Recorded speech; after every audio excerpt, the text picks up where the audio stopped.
a stranger anymore. Now you're family.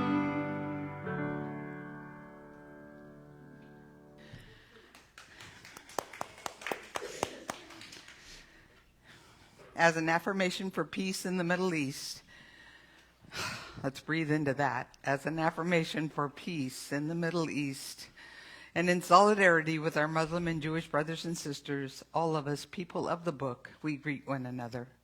Assalamu alaikum. Wa alaikum assalam. Peace be upon you. And upon you, peace. Shalom. Alaikum shalom. Well, as most of you know, I'm Reverend Vicki Elder, and it's my joy and honor to welcome you to Unity of Monterey Bay and to have Michelle back with us. Yeah.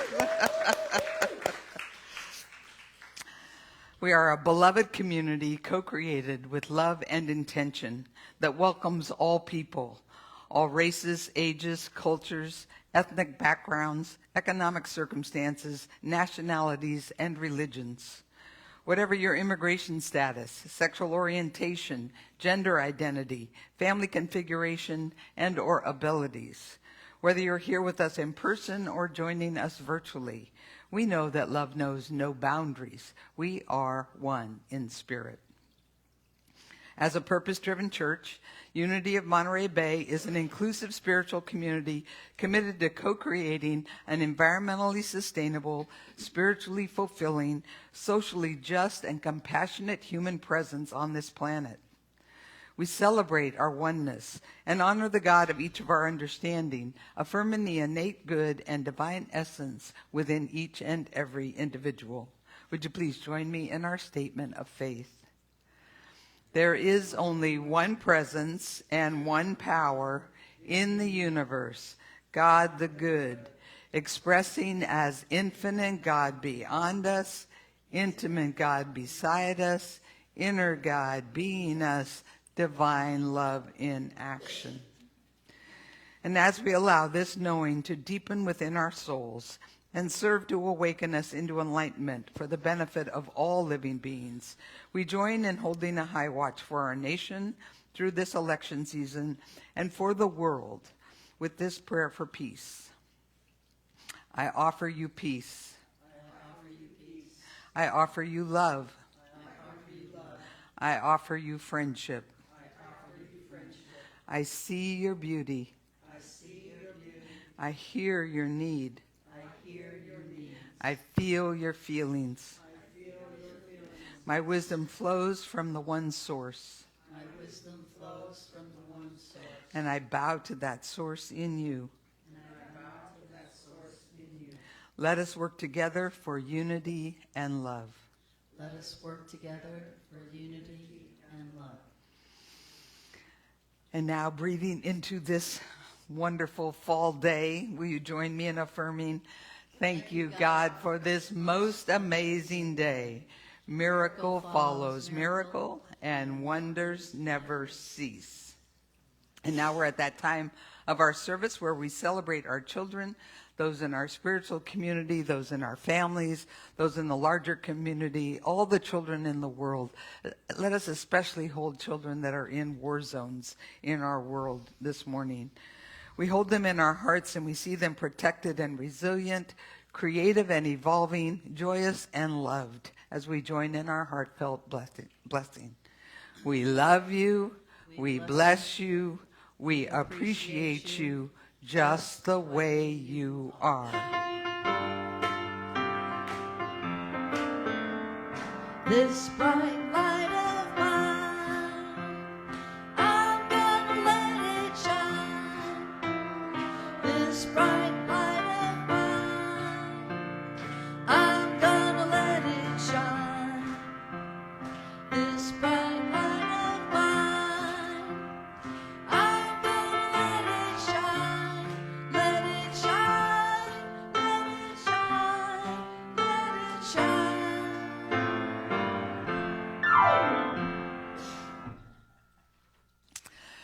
So now, taking a deep breath in and letting it out with an audible sigh, Let us center ourselves to embrace this blissful interconnection with Spirit and invite the chime to call us into this sacred moment within.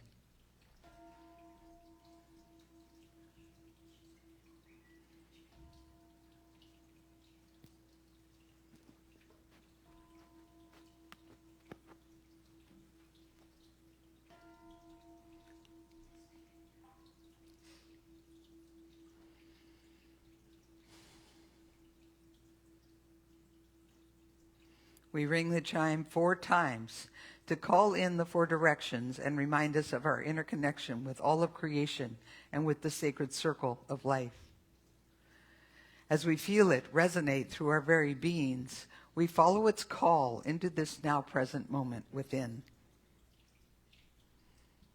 Continuing to focus on our breath, with each inhale, we open our hearts and minds. We envision our breath reaching every cell of our being.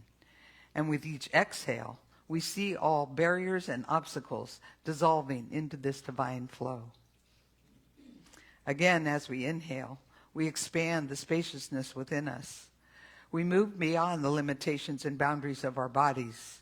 And as we exhale, we ground ourselves deep within Mother Earth and into our oneness with the universe. Finally, we breathe our awareness into the highest expression of love, light, joy, and peace we can imagine as we experience a transforming wave of gratitude. And with a fullness of heart, we say yes to it all, embracing, claiming, and knowing the divine Christ Spirit expressing in, through, and as us. And with a final exhale, we say thank you, God. Now fully centered and transformed by the power of Spirit, we enter into our lesson and meditation time with today's daily word. We read from today's daily word, shared with permission of Unity, publisher of Daily Word, that can also be found at dailyword.com. And the word is let go, let God. I invite you to allow my words to be your words. I let go and trust divine timing. Sometimes the hardest thing to do is wait. Modern life has conditioned me to expect things to happen quickly and to think I must always be doing something to keep moving in the direction of my dreams. But the process of manifestation involves so much more than my efforts and desire alone. I cannot force or rush divine timing. I trust the good that comes into my life arrives in the right way and at the right time. I remind myself of this when I begin to feel impatient or restless because I am not doing enough. Sometimes the only thing left to do is let go, let God, and wait. Patience comes easier when I trust the grace and goodness of God, active in the world and in my life always and forever. And from the scriptures, wait for the Lord, be strong, and let your heart take courage. Wait for the Lord.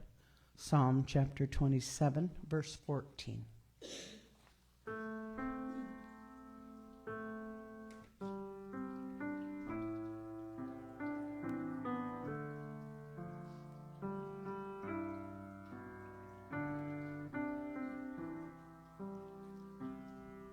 May I be filled with loving kindness. May I be well.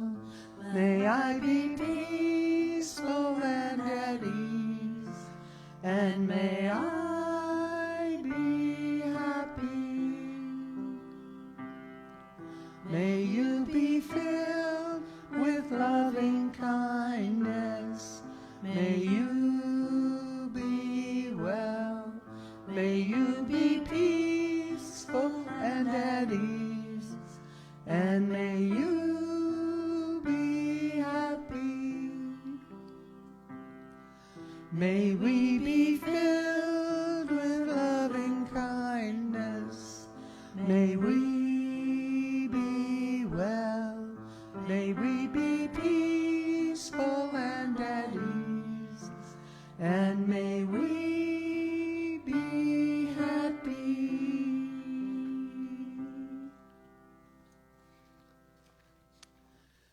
And witness to the wisdom of the many paths to the sacred.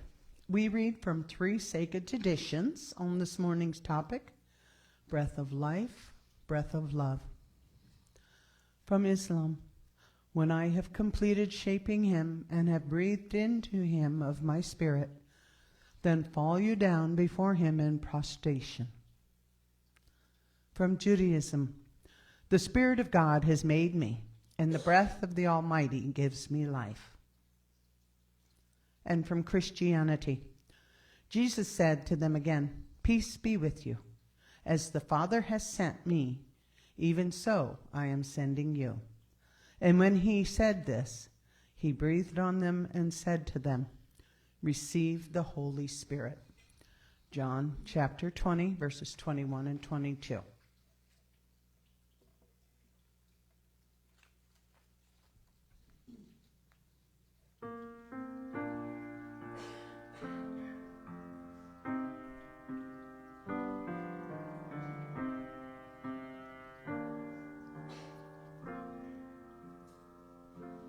Healing life flows through my hands, healing hands, healing hands.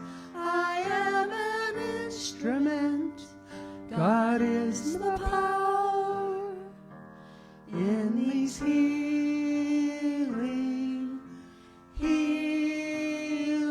God is the life in my healing hands. Healing sight now fills my eyes. Healing eyes, healing eyes. I am an instrument. God is the power in these healing.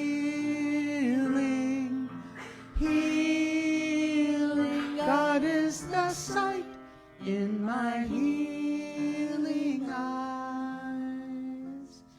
Healing songs sing through my voice. Healing voice, healing voice. I am an instrument. God is the power in my healing.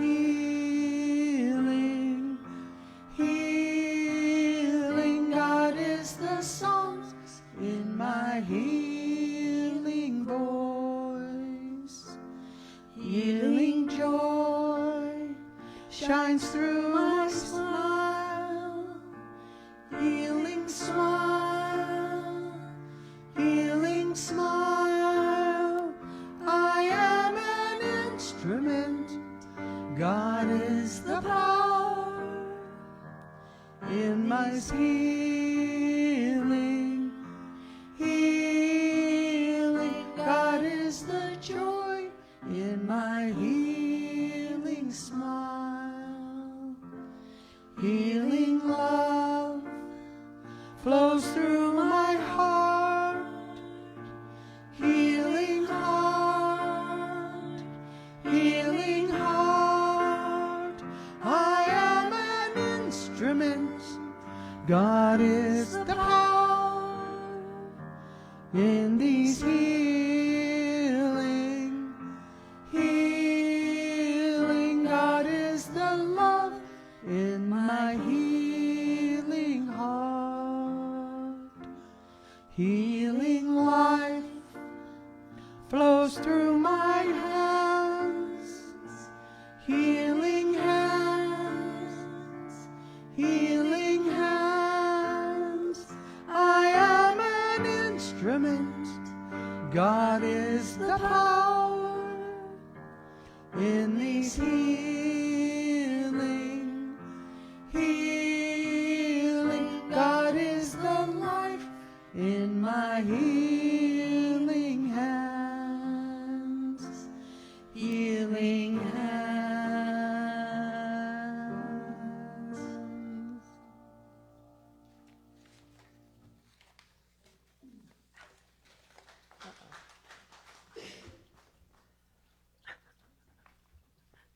smile. Okay. Morning, everyone. So glad to be back with you this morning. Can't believe I missed Steve and Suzanne's first Sunday back. That was an event. Oh! I heard about it afterwards and I was really bummed, but I'm so glad that you're here today. So I think you all know that I've been quite sick over the past 3 weeks or so. First with pneumonia and then with acute bronchitis. And you may recall that I had pneumonia back in March as well. So I've been a bit concerned about what might be going on with my lungs and my health. And I literally spent 2 full weeks in bed. Now, luckily, I'm a person that really likes bed, and I don't enjoy being sick, but there's worse places I could be than all cozy in my bed with my dog and my cat and my coffee and my book. But I had an awful lot of time to think, and I thought a lot about what this meant, that I had now had 2 bouts of pneumonia within a 6-month period, which is called recurrent pneumonia. So I was sort of asking myself, what's going on? What is going on with my lungs? And you see, I've been in Unity long enough, or so long, that when something happens in my life like this, I get sick, or there's some surprising turn of events, or something unexpected, I figure that Spirit is trying to get my attention in some way. And this is because I believe that everything that happens to us in our lives, which we actually say, we don't say happens to us, we like to say happens through us, right?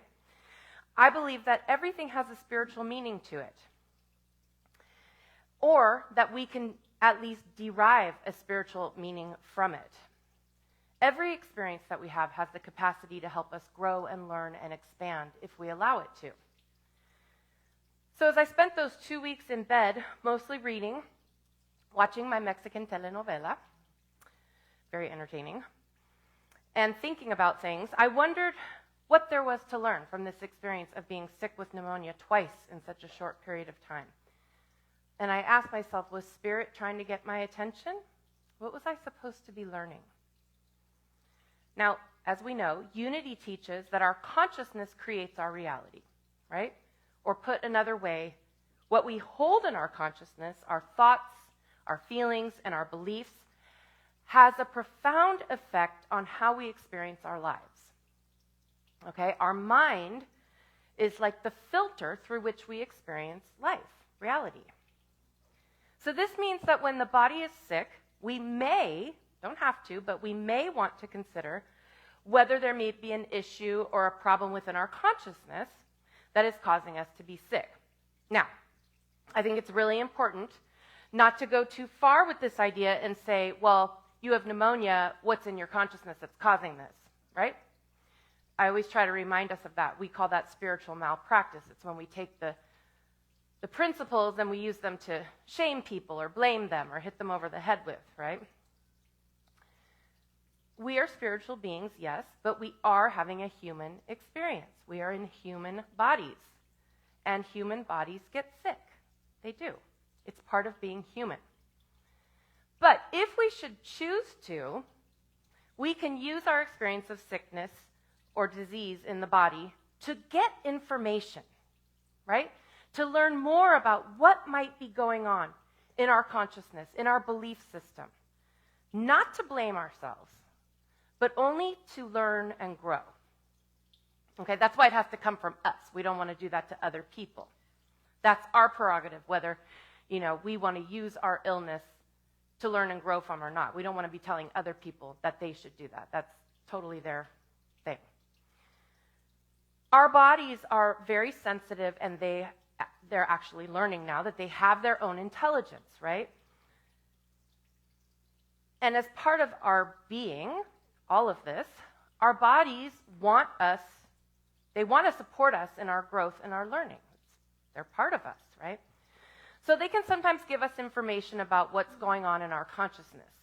And so we shouldn't think of this as our body punishing us for having something wrong in our consciousness, because that's not helpful. but rather thanking our bodies for the information that they give us and for the messages that they give us that we can choose to use to grow.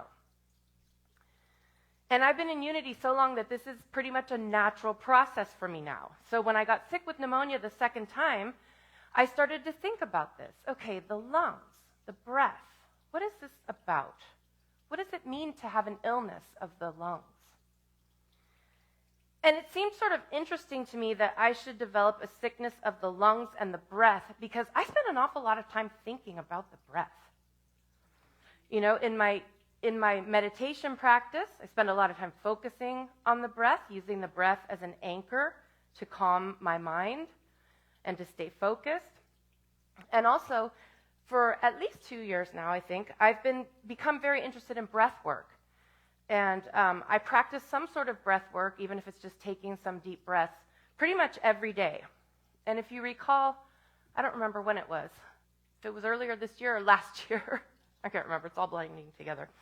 I did teach you some of that. You know, I brought some of that breath work here into a lesson. This idea that even just taking some time to take some deep breaths into the belly can actually calm our nervous system, take us out of fight or flight, which we spend an awful lot of time in our stressful society, and help us move into rest and digest. That's why I do it before bed. And I was telling you about some breathing techniques like rhythmic breathing, the 4-7-8 method, box breathing, things like this that can really help us to calm the nervous system and get into a place of peace and stillness before we sit down to meditate. I found it really helpful. And I do a little bit of more advanced breath work. I kind of do it for a while and then lose interest and then do it again. But I do some more advanced breath work, which involves superventilating, where you're taking a lot of quick breaths, taking in more oxygen than normal, and then practicing breath holds. It sounds like a weird thing to do, like why would you want to do that? But it actually has an extremely calming effect on the body. And I had worked up to being able to hold my breath for 1.5 minutes.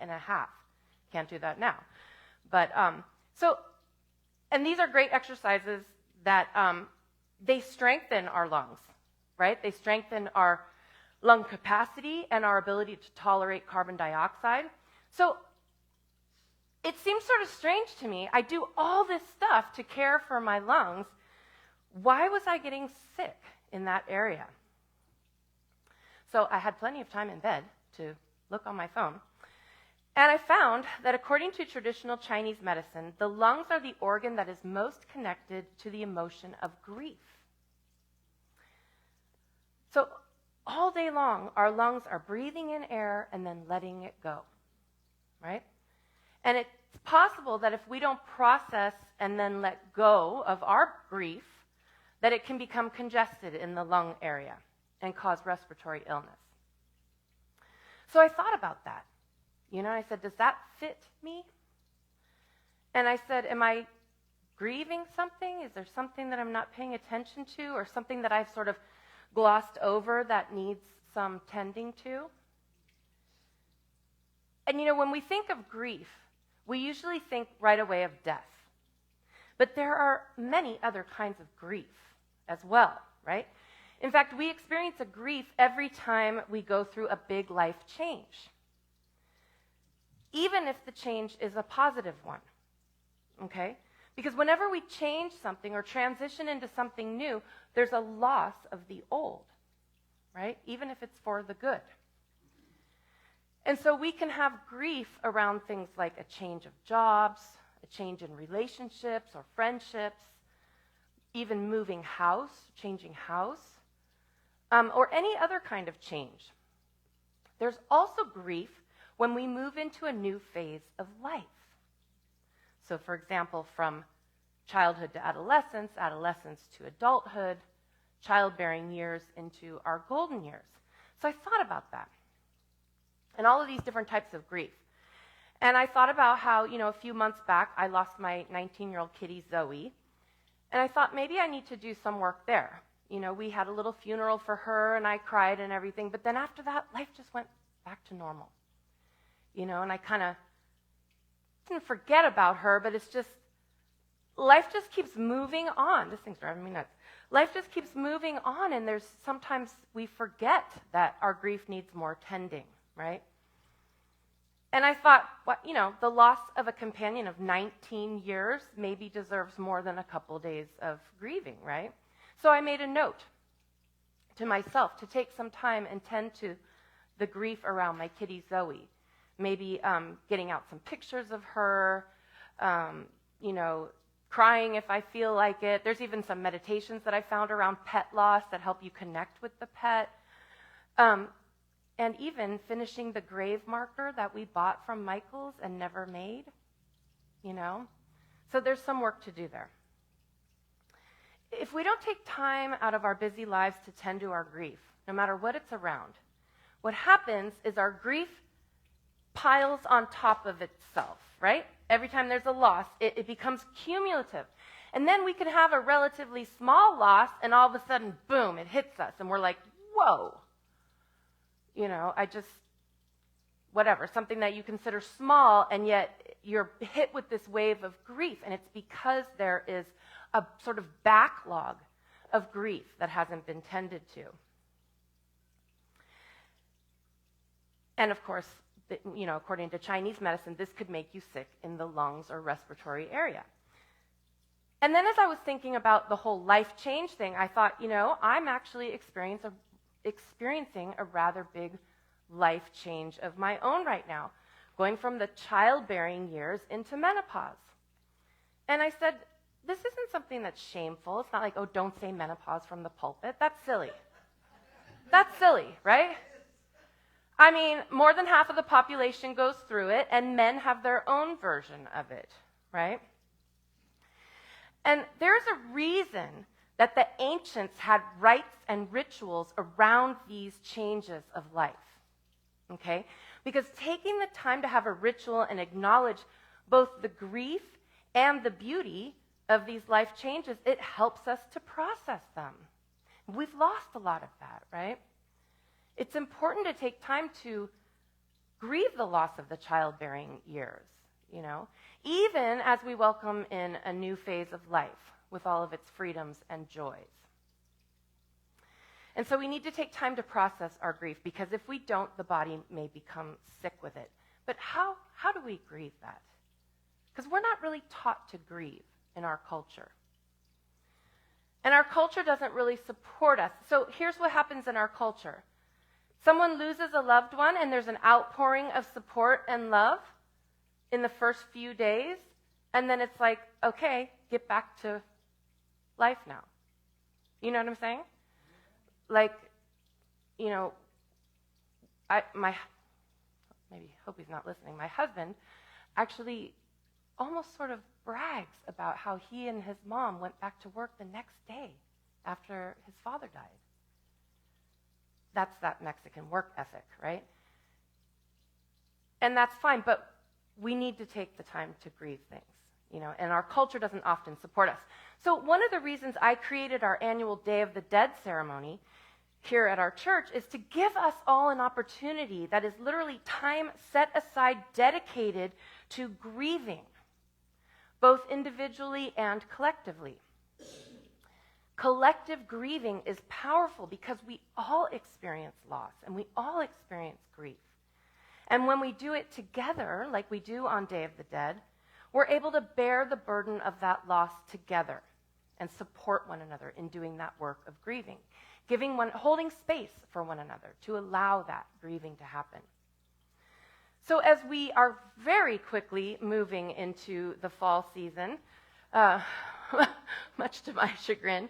As you see these memes on Facebook, the leaves are showing us how beautiful it is to let go. I love seeing those.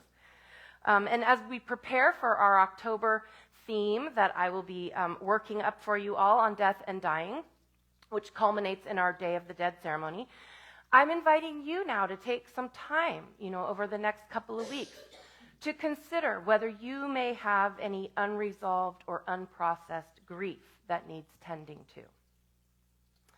And remember that it doesn't need to be a death necessarily. It could be a loss or a change of another sort. And so spend some time considering whether you need to give yourself some time and space to feel your feelings, because we literally have to like pencil in time for that, or our lives will disallow it, you know.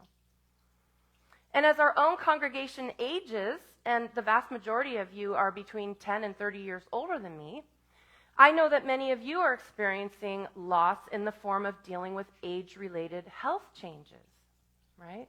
There's the loss of your former health or mobility, needing to have surgeries, needing to change your activity level. And even though all of these things are a natural part of aging, they do invoke a sense of loss, right? The loss of our former youthful bodies needs to be grieved, even as we are embracing the unique beauty and joy of getting older. Okay, it doesn't have to be one or the other, right? We can still grieve the loss of the former, even as we are embracing positively what we're moving into next. And so one way to process that grief is to share it with others, right? So that we can feel connected in our grief. And so I thought about all those things. And I made a mental note, as I said, to tend more consciously to my own unprocessed grief. And I'm glad that we have Day of the Dead coming up, because that's going to literally pencil in some time for me to have space for that grief. The next thing I thought about was our own Myrtle Fillmore, Unity's co-founder, and how she too suffered from a dis-ease of the lungs. Myrtle Fillmore was a woman who had always been sick, and she had been told that she was weak and sickly from a young age.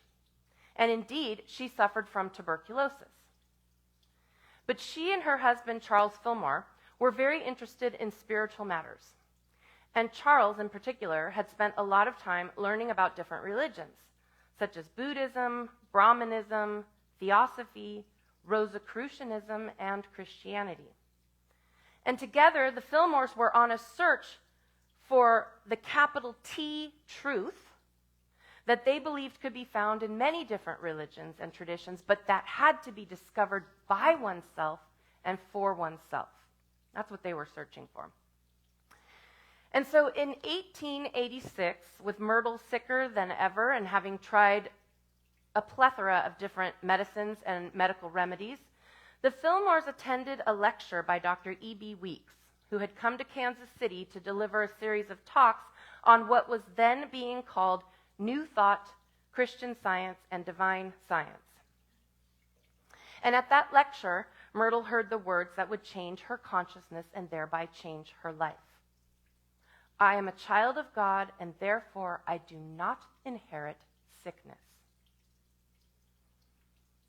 For whatever reason, those words rang like a bell in Myrtle's mind, and she heard them over and over after the lecture. And the words caused an awakening in Myrtle, because after believing herself to be sick from the time she was a young child, her way of seeing herself began to shift. She realized that she had come to believe in this lie that she was sickly and that she would always be sick. Listen to this passage from the book, The Story of Unity, which, if you've never read this book and you have some free time, I highly recommend it. I think you can get it on Amazon, so that you can learn the story about how unity came to be. And so it says, in 1 hour, this is after hearing the lecture, Myrtle Fillmore's whole outlook toward herself and her life had been changed. Like a revelation, and surely such it was, this simple and divine idea that she was a beloved child of God, that God's will for her could only be perfect life and wholeness, filled her mind and possessed her being. The old belief that she was an invalid, that she had been born to be an invalid, was as waters that have passed away. That's how profound of a shift it was for her. And within 2 years of attending that lecture and hearing those words, Myrtle had changed her consciousness. Those thoughts, feelings, and beliefs that she had changed them, and therefore and from that had healed herself of tuberculosis. Now, how did she do it? Well, she says, I went to all the life centers in my body and spoke words of truth to them, words of strength and power. I asked their forgiveness for the foolish, ignorant course that I had pursued in the past, when I had condemned them and called them weak, inefficient, and diseased. I did not become discouraged at their being slow to wake up, but kept right on, both silently and aloud, declaring the words of truth until the organs responded. See, Myrtle had really gotten that lesson that her consciousness was creating her reality, and that the thoughts that she had in her mind, now, not the fleeting thoughts, not those thoughts that come and go, but those persistent thoughts, those beliefs and thoughts that are foundational, okay, that are really, the core of what we believe. That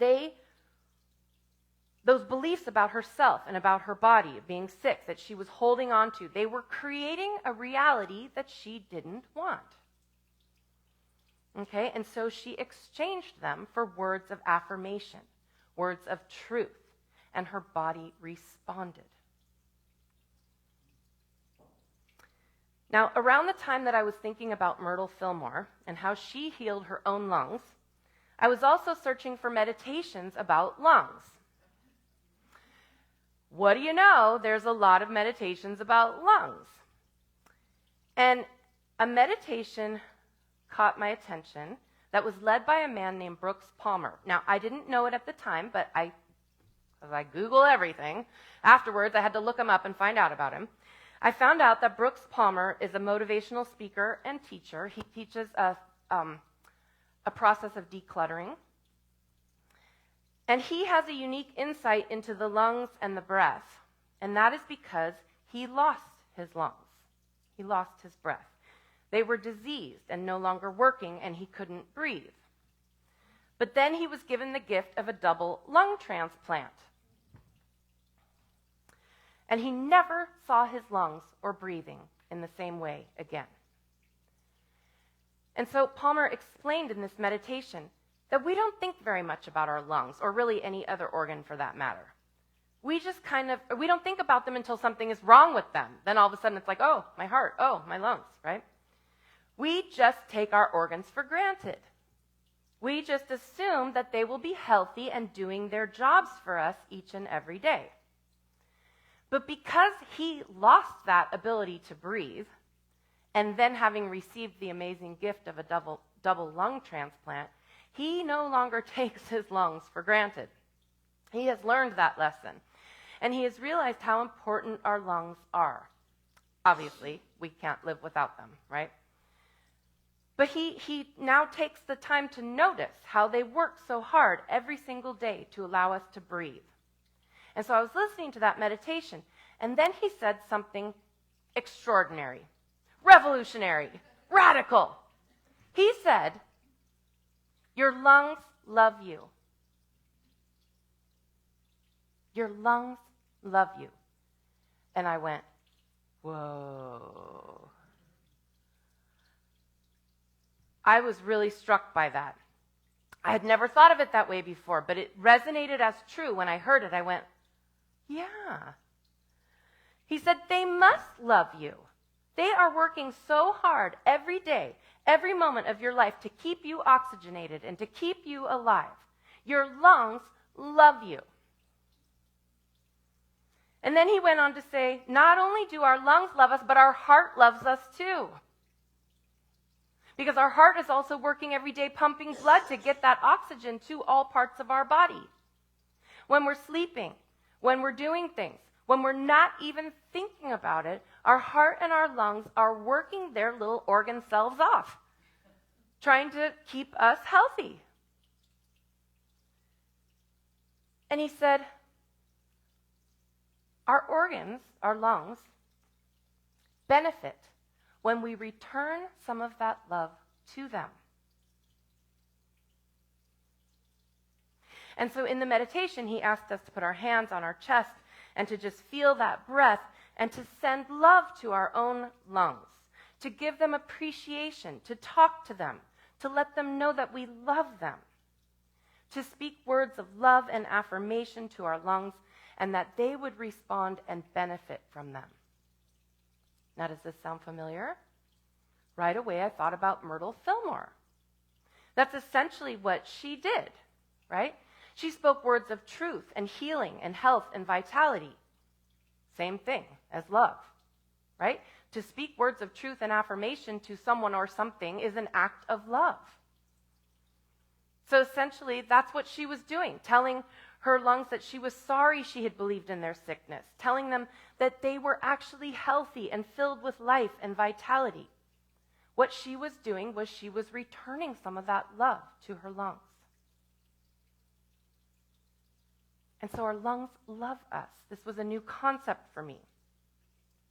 But it seems plausible, and I'll tell you why. In Unity, we teach that God is love, that God is the foundation of love. Not loving, but love itself.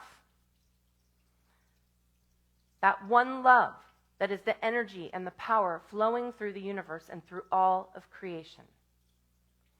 Okay, and as I've mentioned several times because I love it, Father Richard Rohr gave me one of the best understandings I've ever had of creation when he said, God loves things by becoming them.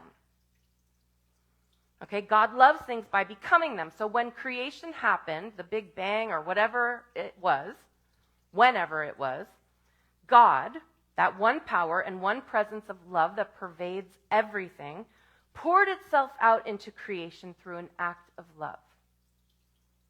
Okay, well, if God is love, and God brought forth from itself creation in an act of love, then we can only be love, right? That means that everything we see, everything we know around us, all of nature, the trees and rivers and rocks and plants and animals, all matter, including us, is made of love and is love. And if our bodies are made of love and they are part of God's loving creation, and God loved us by becoming us, then our bodies must be made of love too. Right? I mean, it's kind of like, it's a simple logic, but it seems pretty revolutionary when we start to think of it that way, right? And so if our bodies are made of love, then they must love us. Okay? And our hearts love us. And our kidneys and our livers and our brains, all of our organs, our skin and our eyes and our hair and our blood, it all loves us because it comes from love and it is love. It is part of us and it cannot help but love us in the same way that God cannot help but love us because we are part of it. So when we take the time to give some of that love back to our bodies, as Brooks Palmer was suggesting in his meditation, our bodies are so nourished by that. And in loving our bodies, we are actually loving God. The first commandment that Jesus said was the most important, right? So let me ask you this. Do you love your body? Do you actively love it and appreciate it and show it love? Or do you complain about it and get angry when it hurts? Or it doesn't do what you want it to do? Or it doesn't look the way you want it to? I know I'm guilty of that. I often find myself complaining about aches and pains that I didn't used to have, or things that I can't do anymore that I used to be able to do, and getting upset with my body, or my body not looking the way I want it to. But this experience of illness and what I have learned has made me realize that that's damaging to my body. My body loves me. And here I am disparaging it, criticizing it, getting angry with it, when all it is doing is working hard every moment of every day to keep me alive. And so that's not an act of love, right? That's not an act of appreciation. That's not speaking words of affirmation or truth to my body. That's taking my body for granted and not showing it the appreciation it deserves. And Brooks Palmer had to literally lose his own lungs in order to stop taking them for granted and realize how valuable they were. And I don't want to have to lose my lungs or keep getting pneumonia to realize how valuable my lungs are and to stop taking them for granted. And so this was a big realization for me. And I think this practice of loving our bodies, of actually taking the time to talk to them, to appreciate them, to thank them for all that they do for us, is really valuable. We are all aging, all of us. And we are all experiencing the changes in our bodies that come with that. But this is not the time to abandon our bodies just because they don't look the way they used to or do what they used to do. How ungrateful is that, right? I mean, when you think about it like that, and speak negatively to them and always telling them what they're doing wrong and how they're hurting me and they're not doing what they're supposed to be doing. Our bodies are listening, okay, because they have their own consciousness. All matter has consciousness. And so they are listening to everything that we are saying. Is that the words we want them to be hearing? Why not exchange those negative words and those negative thoughts for positive ones? See if we get a better result. Why not stop disparaging our bodies for not being how we want them to be and start thanking them for all of the hard work they do every single day? And so this experience of having pneumonia and spending all this time thinking about my lungs and then hearing this call to love my lungs as they love me has given me a whole new perspective on my body. And I've been working with this meditation on loving my lungs. And I'm committed to becoming more aware of the negative things that I say to my body and the way that I complain about it. I'm not saying I won't ever do it anymore, but I'm committed to becoming aware of it. And I'm going to spend more time, especially in my meditation time, loving my body, sending it good, loving, healthy messages, and appreciating it for all it does, and accepting it as it is now. And following Myrtle Fillmore's example, I'm going to speak words of love and appreciation and gratitude and health and wholeness to my body. And I know that my body will thrive in the light of my own love and attention. So I'm going to invite you too to practice loving your body, no matter what state it finds itself in right now. Because sometimes we think, well, I'll love my body when I lose 10 pounds. Or when I get more muscles from lifting weights, or, But that's not, the time to love our bodies is now, exactly as they are right now. And so I invite you to really take that lesson to heart and really consider the idea that your organs, your lungs, your heart, that they love you, that your body loves you and is actively loving you, and that vast presence and power, that one power and presence of love in the universe that we call God, is actively loving you through your body right now, in each and every moment. That is part of that act of love that was creation, that when God brought forth from itself. And so I invite you to begin to practice giving some of that love back to your body. Knowing that as you are loving your body, you are loving yourself and you are loving God. And you are loving creation. And you're honoring that creation and respecting it and appreciating it. And I know that your bodies and my body will thrive with health and vitality in the light of our loving attention.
So I invite you to get comfortable now and to begin to relax and bring your awareness into your body, into this moment. Just noticing your body sitting there, supported by the pew beneath you. And begin to notice the air coming into your lungs and the air going out of your lungs. Air coming in and the air going out. And notice how it's happening all on its own. You don't have to think about it. It just does its thing. And if you want, you could put a hand over your chest to help you feel that movement of the breath in your body. Feeling your lungs expand with each inhale and feeling them fall with each exhale. Breathing in, expanding, taking in the air, and contracting, exhaling, releasing the air. Your amazing, wonderful lungs doing their job of breathing. Breathing in and breathing out. And you don't have to do a thing. Your lungs are doing their jobs of giving you breath, of giving you life in each and every moment. So as you notice that movement of the air coming in and the air going out, notice that your lungs are breathing you. They are breathing you. You're not consciously thinking of it. They are breathing you on their own. They are taking care of you. Your lungs love you. They love you, and they are constantly giving you the gift of life. And you don't have to do anything to deserve this gift. You don't have to be good. You don't have to earn it. This gift is given unconditionally. In each and every moment, your lungs are breathing you. They are loving you. They are constant, unfailing. And let this be a symbol to you for God's love. That as you breathe in, you are breathing in the love of God through your lungs. And as you breathe out, you are breathing out the love of God.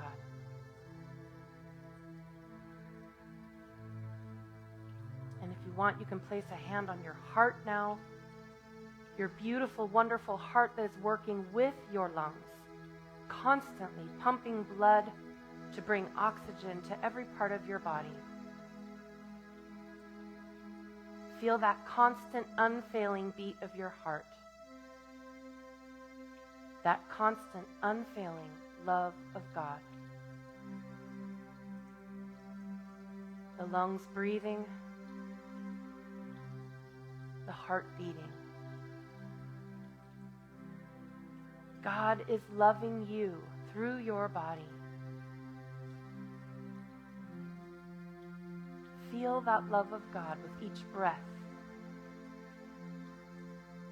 with each heartbeat.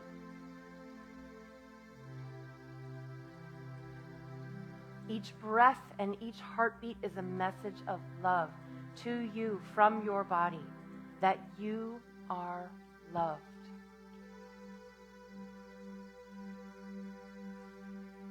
You are loved.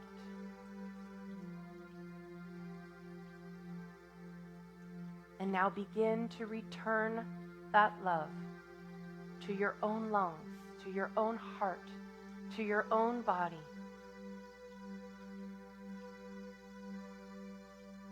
Thank you, lungs, for giving me the breath of life.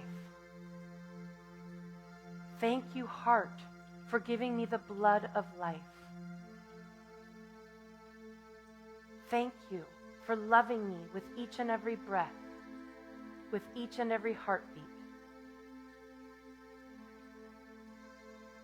Thank you for working tirelessly every day to sustain me.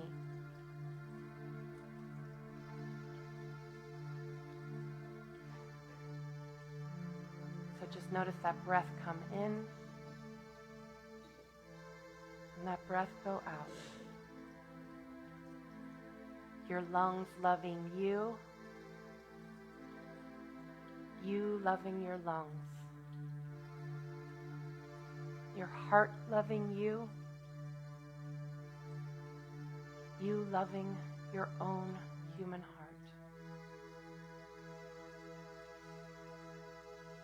And know that your organs, your body, thrives under this loving attention. That your organs and your body are strengthened when you return some of that love back to them. The lungs and the heart are the embodiment of God's love within us.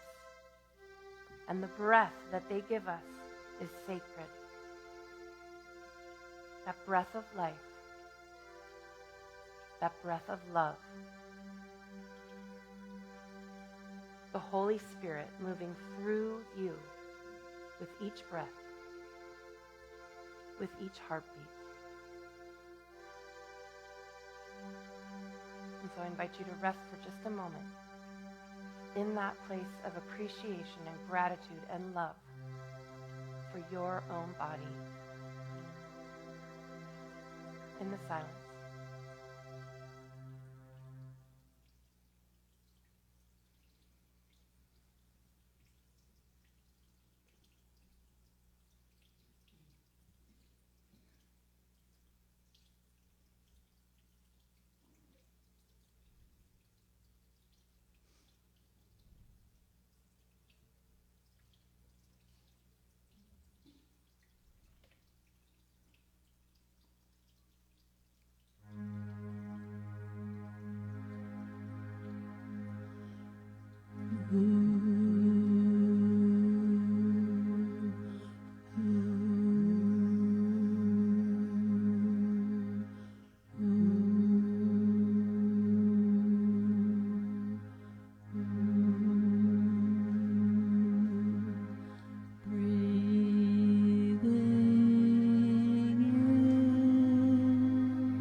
And so as we gently prepare to bring this time to a close, we allow our hearts to be filled with gratitude for this awakening and this realization of awakening to the love that is in our own bodies, God loving us through our bodies.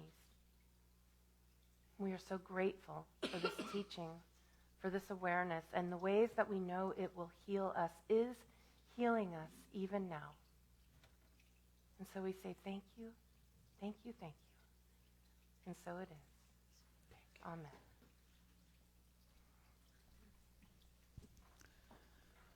Unity of Monterey Bay is the collective consciousness and commitment of all of us who give of our time, treasure, and talent in order to sustain the spiritual community that is dedicated to transforming lives. Just to note, today is the 5th Sunday and it's our building Sunday. So if you are able to make an additional offering to the building fund to maintain our beautiful church home, It is greatly appreciated. And note that it's an additional gift as our normal expenses always continue. Our September 9th daily word offers this wisdom. When worrisome thoughts trouble me, I respond by counting my blessings. Each blessing that comes to mind is a manifestation of prosperity. As I give thanks for each one, my prosperity consciousness grows. I begin to recognize abundance everywhere, in the beauty of nature, in acts of kindness, in words of praise. I give thanks for my talents and skills, for the opportunity to do meaningful work. I count my friends and family among my greatest blessings. I discover more ways I have prospered and find new channels of good. My heart fills with love and gratitude as I realize my prosperity. As the ushers please come forward, I invite you to think of something specific that you are grateful for in this now moment.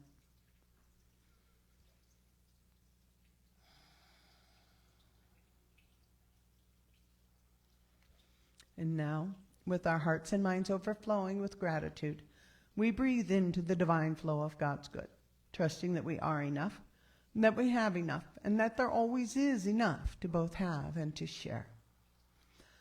We give thanks for all the ways you give, in person, online, monthly bank auto payments, using the QR code from the pews, or on the screen.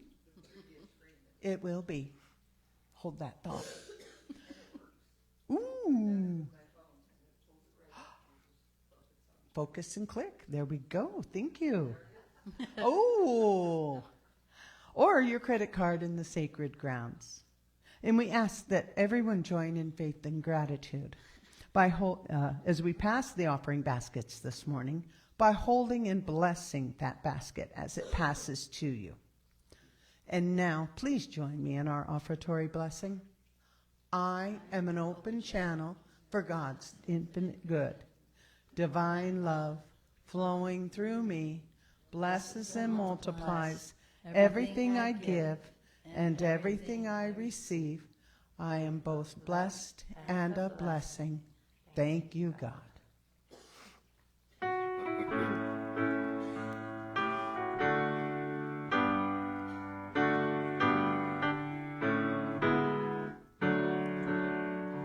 When I wake, Wake, and the sun lights my face, and the world holds me in its warm embrace. Show me how to be all that I can be, and heal me back to God.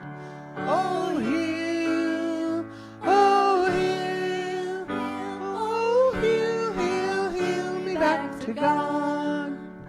When my life doesn't go the way I planned, and my day gets completely out of hand, let me know that I am where I ought to be, and heal me back to God. Oh, heal, oh, heal me back to God. When I feel that my life has slipped away, and my voice no longer knows what to say, let me feel and mend a broken heart, and heal me back to God. Oh, heal, oh, heal me back to God. Heal me back to God. Heal me back to God. Heal me back to God.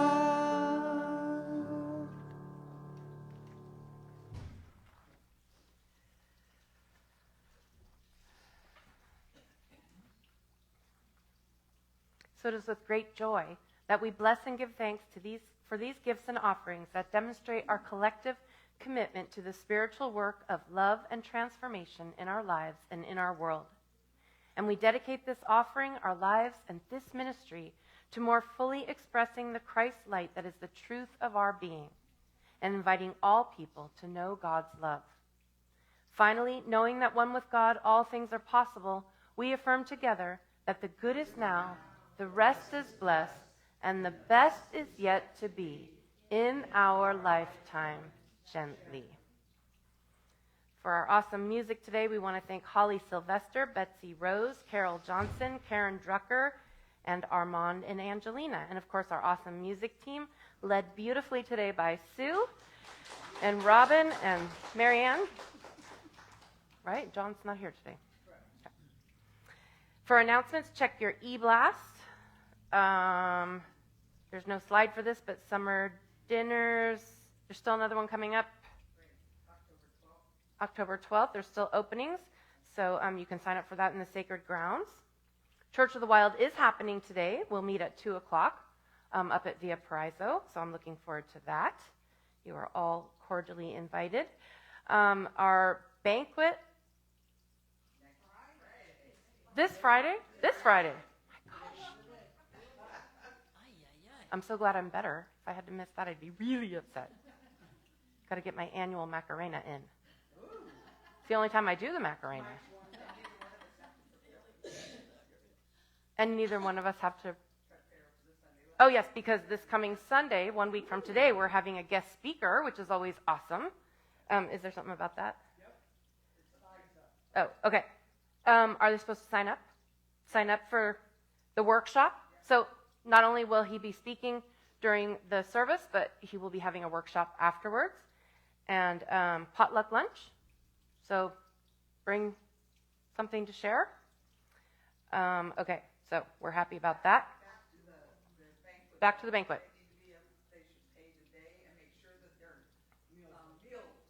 Okay, so make sure that you pay for the banquet tickets today and that you've chosen your meal so that they can start planning or finalize planning. And in the e-blast was a bigger description about what those menu choices Okay. are.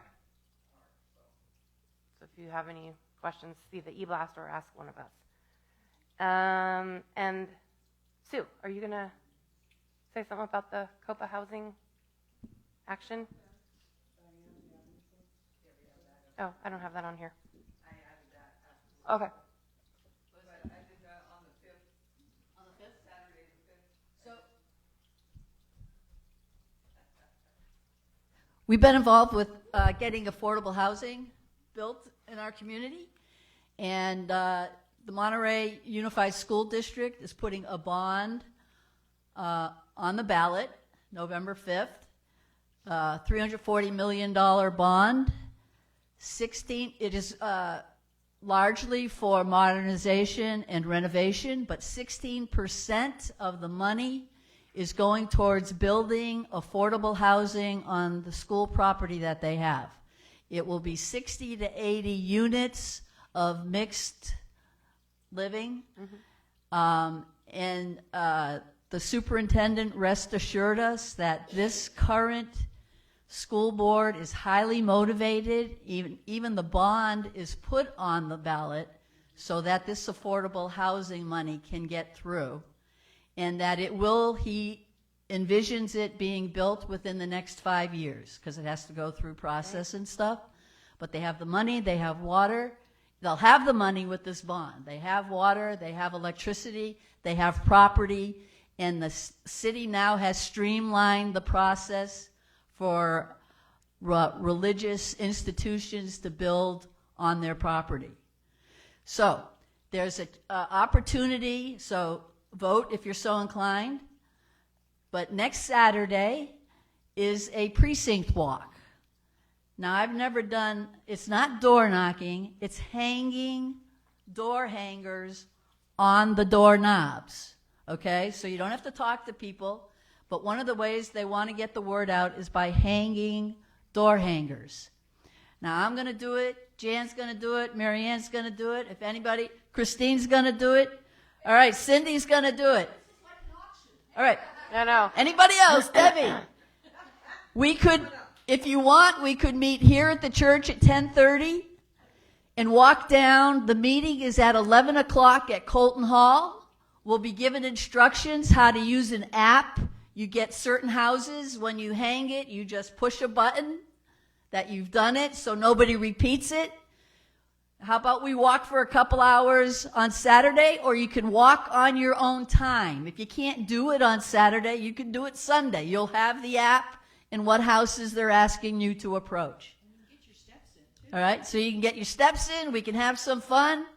So let's meet here 10:30, and we'll walk down to Colton Hall. It'll be my first time doing any kind of walk, so I'm looking forward to it, to support affordable housing. Oh, and if you want, these signs, Jan has a sign right here. If you're so inclined, you can only put it on your property, right? You can't be doing it everywhere. But there's these signs, yes on A. They want to get signs out. So they're doing door hanging, signs, and they're also going to announce a text banking. Not phone banking, but text banking is what they do now. So when I hear a date, I'll get it out to you. We could get together, have pizza, and do texts, and get the word out. All right? Thank you. Pizza? All right. Someone say pizza? If you want, please pick up a sign. They're back Yeah, there. absolutely. Thank you, Sue. Yeah. This is just a little friendly reminder. I don't know if any of you know, today is Gold Star Mothers and Families Day. This is the one day a year we honor the families that have given a child or family member in service to our country. So please take a moment today, whenever it suits you, and just say a prayer for them and thank them for their family member, and just hold a moment. Thank you. Thank you, Robin. Oh, On Sunday, October 20th, following our service, we're going to have a celebration of life for Diane Davenport, who made her transition back in June, but I'm pretty sure it was June. Anyway, so it'll make it simple. Her daughter and son are going to be here, and so we just invite you to put that on your calendar, and you can stay and we can share stories. If you didn't get to meet Diane, stay and hear about this amazing woman who was a part of our community for many, many, many years. So, pardon? And a reception following, yeah. okay, awesome. Okay, with all of that, as we bring our service to a close, we are just so grateful that you've joined us this morning, whether you're here in person or you're watching us on Facebook Live or watching later on our YouTube channel. We're just glad that you have spent this time with us. We hope we've made you feel welcome here, and we want you to know that wherever you are on your spiritual journey, you are welcome here. Our chaplain on duty today is Robin. She's available to pray with you after the service, so we give thanks for her service and that of all of our chaplains that are always praying over the prayer requests that come in from all the various ways and holding the high watch for our church. So let's form our closing circle.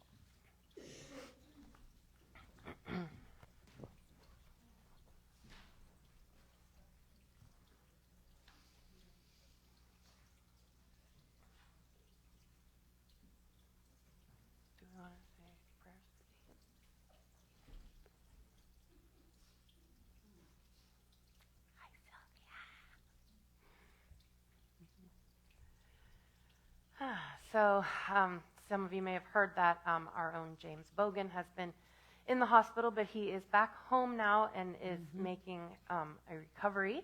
So we just hold him in this circle of healing and send him all of our love and strength, and seeing him full of life and vitality, and seeing him at our banquet. Yes, we don't want him to miss that, so he'll be well enough by then. So he was one of the folks that founded this church, so just holding him in our hearts as we say our prayer for protection. The light of God surrounds us. I am light. The love of God enfolds us. I am love. The power of God protects us. I am power. The presence of God watches over us. I am presence. Wherever we are, God is, and all is well.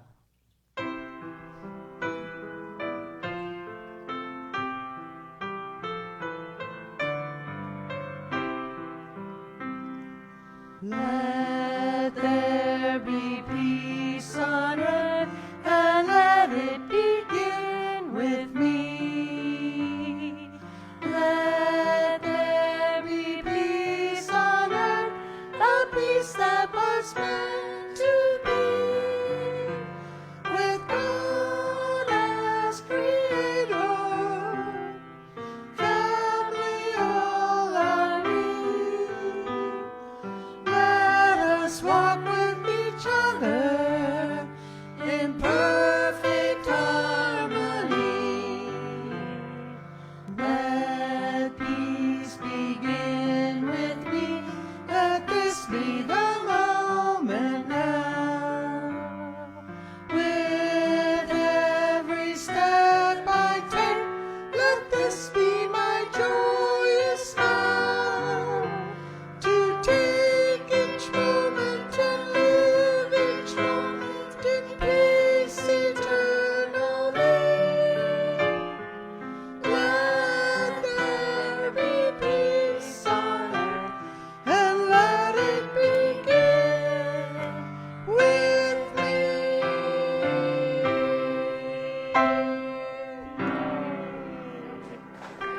You Yay, God.